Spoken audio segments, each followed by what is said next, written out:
Hey everyone, it's Sydney. I just wanted to pop in with a little bonus solo podcast this week. There are some things I just want to say, and I felt like this was the best way for me to do it.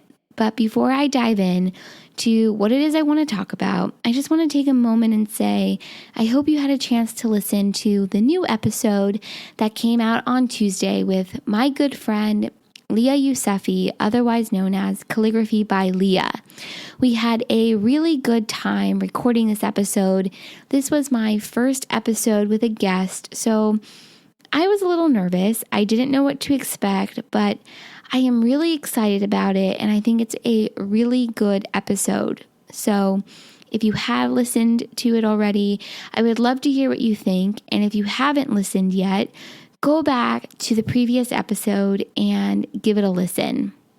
Okay, so on to what it is I want to talk about. When I started this podcast, I was concerned that I wouldn't find anybody who would want to come on it.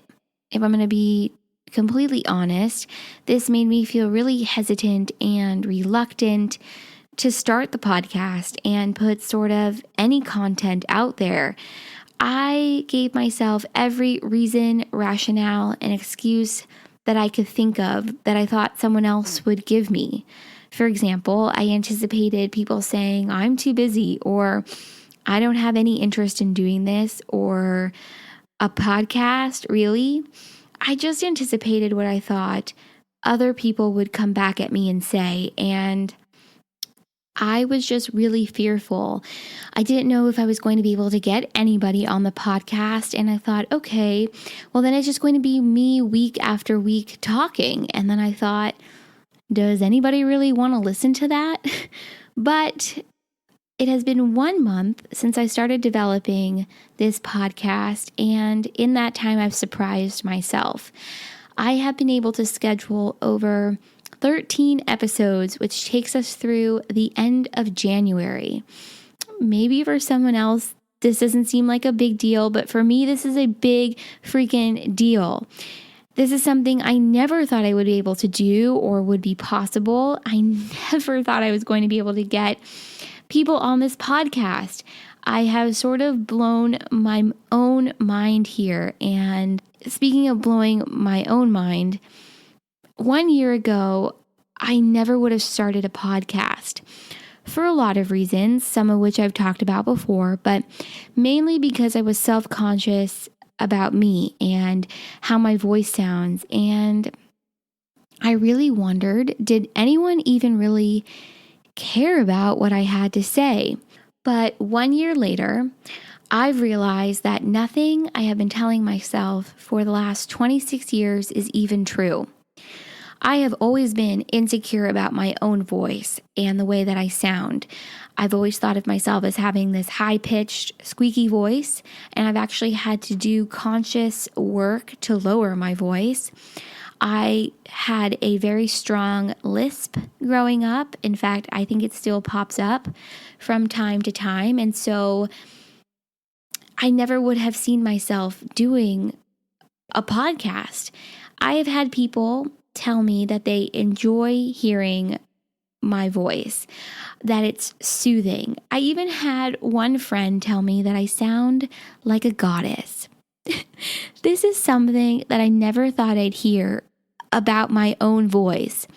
True story, growing up, I was afraid to talk on the phone. When my sisters and I would be home alone, I'd have my younger sister, Maddie, answer the phone or make phone calls for me. If we had to order pizza, I'd have Maddie call. Maddie and I are 3 years and 9 months apart. And yeah, it's kind of humiliating to have your younger sister do the phone calls for you because you're embarrassed. I was just embarrassed to talk on the phone, embarrassed by the sound of my own voice. But making phone calls and talking to people and cold calling is something that I've just started to get comfortable with in the last 1 to 2 years. So the fact that I am now sitting here with a microphone in front of my computer, recording a podcast, and God knows how many people are even listening to me. I don't know about you, but for me, that's a lot of growth and a lot of healing. So I wanted to take a couple of minutes to talk about some things that I've learned in the last couple of weeks. Number one, I have no reason to feel afraid about sharing this podcast. I don't need to be worried or feel self-conscious about who I am or what I sound like because I am me. This is me. This is who I am. And at the end of the day, we have to be real and authentic with ourselves before we can be real and authentic with others, and before we can even expect others to be real and authentic with us. So if I'm hiding who I am, if I'm hiding from who I am and what it is I want to say, I'm not being authentically Sydney. And that's doing a disservice to myself. What we all have to say is valuable and always important, and I have forgotten that, and I am sure I'm not alone. I also learned this week to never underestimate the power of community and sisterhood. First, community. Sometimes I forget about all of the people I have in my life, and I just think about the people who I speak to on a day-to-day basis. But we all have so many wonderful people in our lives who we may not talk to all the time. But if you're anything like me, I bet you anything, if you were to take a step back and really look at the community you have built for yourself and the people around you, I know that they are there to support you. I know they want to be part of your story and part of your journey. And this is something that I have really felt in the last week. Second, sisterhood. Let me start off by saying this. Sisterhood to me is so powerful. The word sisterhood feels powerful. When I say it, I feel like we are collectively stepping into our power as women supporting women. We are unstoppable. When I first think of sisterhood, I think of my sorority and the women I met while I was in college. If you're wondering, I am an Alpha Chi Omega, and sorority life, though, was difficult for me in college. I'm not your stereotypical sorority girl by any means. I never liked to party. I don't like to party. I never liked going to fraternities. I don't really drink alcohol. In fact, I can't remember the last time I had alcohol. But the parts of sorority life that were separate and are separate from all of that, the true sisterhood and the bonding, that to me and that experience can't be replaced. I loved being in my sorority. And yes, I had my ups and downs. And as a house, we had our ups and downs. But I had the opportunity to be in leadership positions and make amazing friends and learn a hell of a lot about myself and others and how to interact with people and how to show up for those around you when they need you. I learned through going through recruitment on both sides some really invaluable lessons about networking and presenting the best version of yourself when you need to. These women helped me become a better version of me.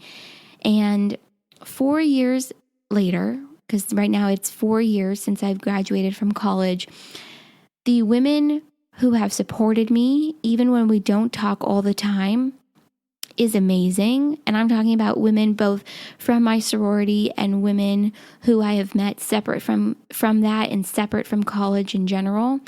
Just the support I have felt, I feel such a sense of gratitude for. I hope they all know that I'm here to support them whenever they may need me. Just never underestimate the power of sisterhood. Okay, I'm just going to keep going. Another thing I've learned in the last couple of weeks is this. When you actually show up for yourself and remain authentic and true to who you are and who you want to be and how you want to portray yourself to the world, if you just keep showing up and being you, Don't be surprised by who shows up. Don't be surprised by who stands side by side with you, who resonates with what you have to say, and who wants to join in and be part of it. I think now more than ever, we all need to show up for ourselves and for each other, and we need people in our lives who are going to stand with us, people who are going to stand with us shoulder to shoulder and grab our hands and be there with us through the really amazing, triumphant, exciting, and wonderful times in our lives that we're celebrating, and also through the more difficult moments and the struggles and the difficult times and the lows when things just aren't so wonderful. And so, with that being said, it should not be shocking or surprising that there are people out there who, number one, want to rally around you and want to support you, but who also want to lift you up and be there for you. And two, I think this is the most important of all. It shouldn't be surprising or shocking that we are all experiencing the same things. And by that I mean we are all struggling to figure out who we are. We are all struggling with feelings of doubt and questioning ourselves and our self-worth. And we are all trying to figure out how to navigate this new technological age where there are so many demands on all of us all the time, from work to school, if you're still in school, your friends, family, technology, this idea that we all should be available all the time, no matter what. We are all dealing with variations of these same pressures and the same stressors and struggles. And so it shouldn't be surprising when people reach out and they say, wow, what you had to say about struggling with self-worth and self-love really resonates with me and my journey. But I'm not going to lie, when I received those messages in the last week, it really surprised me, because sometimes, and maybe this is selfish, I don't know, but sometimes I think of myself as an island. I know on a conscious level that we're all experiencing the same things, but sometimes I just think that what I'm experiencing doesn't matter because there are people out there who are experiencing something far worse or far greater or something that is more detrimental to their well-being than what I'm experiencing. And what I forget is that there is power in communicating and power in sharing. And the more we talk and share and remove shame and stigma and whatever else, the more we can heal ourselves and heal each other. And so receiving these messages and having times of self-reflection and thinking and realizing that I'm not an island and we are all experiencing the same things one way or another, it has left me feeling really confident and good and feeling like I'm doing the right thing and staying true to myself by sharing this with all of you. So I think it's safe to say that this week I had some real light bulb moments. I realized all of these things, and at the risk of sounding like that Kylie Jenner meme, that whole I'm realizing stuff, honestly, from community and sisterhood and authenticity and showing up for yourself. I am just so appreciative and I am so grateful. So, what is my point? My point is that whenever there's something that you want to do, do it. When there's something you're excited about, start it. When there's something you want to do because you're passionate about it, put it out into the world. Don't waste time being afraid about how it will or will not be received. Don't be afraid of what other people might think. Don't hide who you are and what you want to say because you're afraid. Because the right people will show up and the right people will listen and the right people will be there to support you. So Like I say, on basically every episode that I record, I have no idea who is listening to this, and I have no idea where this podcast is going to go, but I will say this.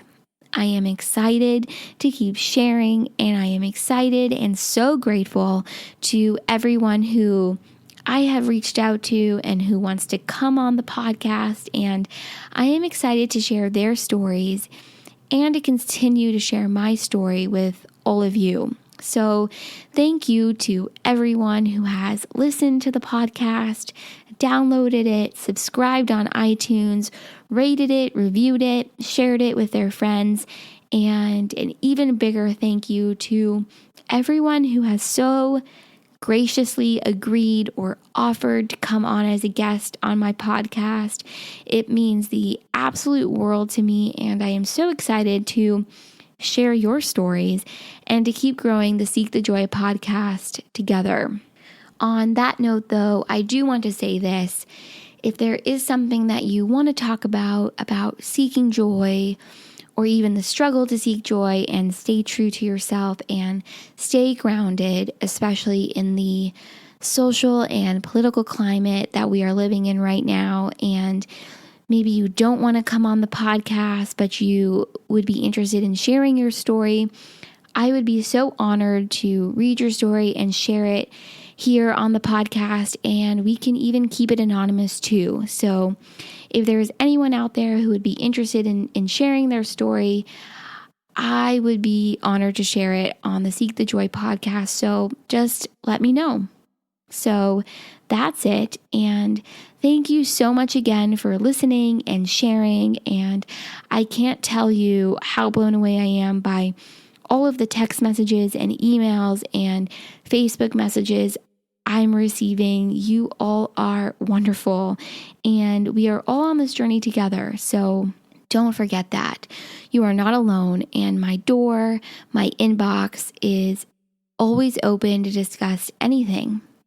Yeah, that's it. So my last thing, and then I swear I am ending this. If you haven't already, please hit subscribe on iTunes and leave this podcast a quick rating. And if you feel so inclined, please review the podcast, because the more ratings and reviews that this gets, it will increase the chance of other people having an opportunity to listen and share in this podcast. And that would be amazing. So with that, I am ending this little bonus thank you podcast. I think I'm going to call this Gratitude Check.